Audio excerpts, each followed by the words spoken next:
Welcome back, fellow dividend investors. Today we're going to take a close look at Gilead Sciences, stock ticker GILD. They recently released their earnings where they beat actually on revenue but did miss on the EPS. The revenue was roughly 6.6 billion, and of those 6.6 billion, 4.6 billion came from the HIV division, but only $728 million came from the oncology division. They are currently trading around $80, and year to date they are down 6.5%. But if you zoom out at 1 year, you can see they're actually up 20%, and that came off another earnings report back in October 2022. Since then, they have roughly traded sideways. They've only paid a dividend for 7 years and have also grown that dividend for 7 years with a 5-year average growth rate of just over 6%. The payout ratio is at a healthy 47%, annual payout is around $3, and the dividend yield sits at 3.75%. Looking at the dividend history, you can see here that it's going the way you want to see it, up and to the right. And if you scroll up a little bit, you can see indeed consecutive years of dividend growth 7 and consecutive years of dividend payments also 7.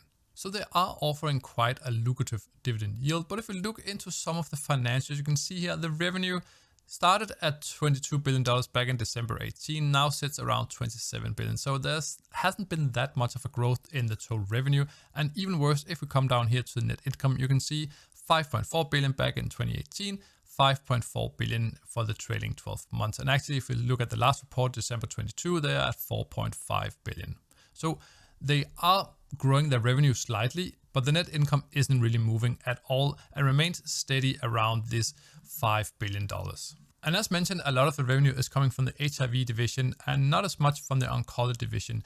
GILD claims themselves they are a company in transition and they expect the oncology division to thrive. It just hasn't really started yet. So it seems to be struggling even though they have spent a massive amount of money on mergers and acquisition. But if we jump into the cash flow statement and come down a little bit, cash from operations, you can see they are generating somewhat of a nice cash flow. You can see it's growing their cash from operations while remaining pretty steady. Capital expenditures sits around 1 billion to a half billion over the years. So they are generating a lot of free cash flow even though the net income isn't growing. And if we come down here to the bottom, you can see the free cash flow per share sits around $7 and the dividend is around $3. So there's a pretty healthy coverage of the dividend just from the free cash flow. But if you are interested in Gilead, we also obviously do not want to overpay. That's why we also have our stock screener. So if we jump in here, you can see we do have our key metrics, analyst targets, return on invested capital, and so on. So let's jump into the numbers a little bit.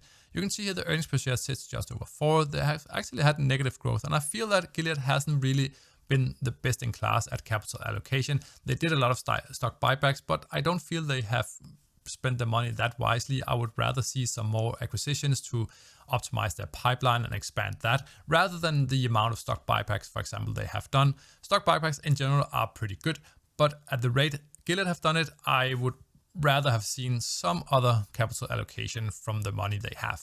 Coming down to the PE ratio sits around 11. That's roughly in line with the 5-year average. I do not know why this 5-year average says it's 178. It's not so this different to mean being that much high. We can't really use that for much. As you can see here, the revenue did grow ever so slightly, but I don't think it's expanding fast enough. And I think it's a lot of money tied up in the HIV business, and the oncology expenditure hasn't really worked out. They are struggling a little bit on that. You can see the analyst target price is pretty close to the 52-week high. Analyst target at 91, 52-week high at 89. So sits pretty closely, and they only believe that's roughly maybe a 10% upside from the current levels. Net debt to EBITDA sits around 2, which is pretty good. They did recently buy another oncology company, so this usually is a bit lower, but obviously they made a lot of debt just to acquire the company. So for that, I think it's pretty okay, at least below 3, and they will obviously have plenty of money to bring this down to a reasonable level. And return on invested capital, return on equity, I only believe that return on equity is okay. I think 20 is pretty good. 9 and for the 5-year average of return on invested capital, and only sits on 12. I don't think that's good enough for a company like them. I think this is just, again, speaks of the bad ways they have managed money and made their capital allocation. So for me personally, there are some red flags here already. The gross margin at 67%, really good. The operating margin is declining a little bit, but they have they have a pretty good normally operating margin, so I think this is transitory. The operating margin is growing also, which is really good. And you can see here some of the other metrics or ratios we are looking at. You can see here the price to book pretty high as well for Gilead. So a lot of the metrics we will use to calculate the margin of safety later, but first we want to jump into the dividend data tab, zoom in a little bit to see everything a little bit better. As you can see, they've only paid the dividend for 7 years mentioned earlier, so we do not have a dividend growth rate over the last 10 years, but we do have it for 5 years, which sits around 5.6. So it's pretty steady, but for a company in this scenario, I think it's a pretty slow grower. So for me personally, there's definitely much better deals out there at the current level. And if we come down here to the 5-year dividend yield and the dividend yield theory graph, you can see here sits just slightly below the 5-year average. So you can see here, just based on dividend yield theory, there isn't a discount for Gilead at the current levels. And also we do have our valuation model. So if we jump into the first one here, you can see we do have our discounted cash flow model. So we take the free cash flow from the different years. We then apply a growth rate for the future free cash flows, and then we discount them back to present value. I've implemented something new here, the 5-year CAGR for the free cash flow per share instead of just the average. So in this case, this is how much free cash flow per share they have grown over the last 5 years, in average at least. So that sits around 3. So I've applied a growth rate of 3%. We then use a discount rate, combine that with a cash equivalent, total debt, shares outstanding. We arrive at a fair value using discounted cash flow model.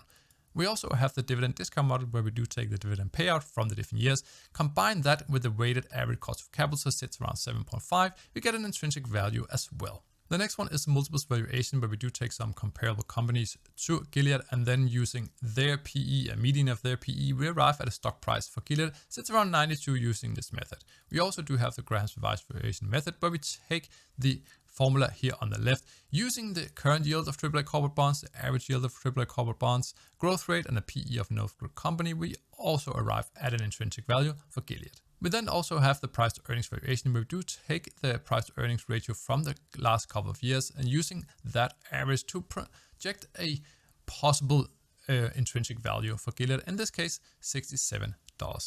Similar to that one, we do have the free cash flow valuation, where we take the price to free cash flow ratio from the different years, average that together. Using the free cash flow per share, we can then arrive at an intrinsic value as well. Last up is the Peter Lynch model, where we do take the growth rate, the dividend yield, and the PE ratio of Gilead, then arrive at an intrinsic value of $49. Before we jump into the summary, thank you so much for watching. If you haven't done so already, please subscribe to the channel and like the video. Now let's jump into the summary. We do have all our valuation method and also the analyst target price. I don't think I should exclude anyone here, so let's just average all those together. We then arrive around $73. With the current price being $79, there's already a little bit of a premium paid at the current levels, but let's take a closer look at the margin of safety over here on the right.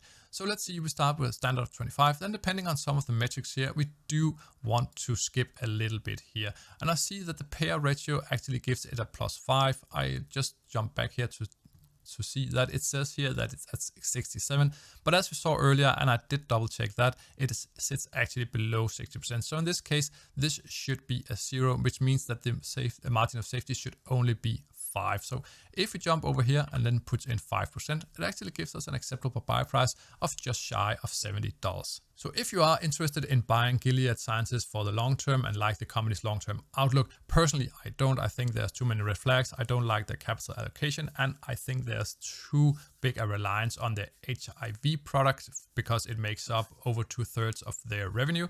So for me personally, this isn't a buy, but if you are interested in, the acceptable buy price for me would at least be around these $70. Thank you so much for watching, and I'll be seeing you in the next video.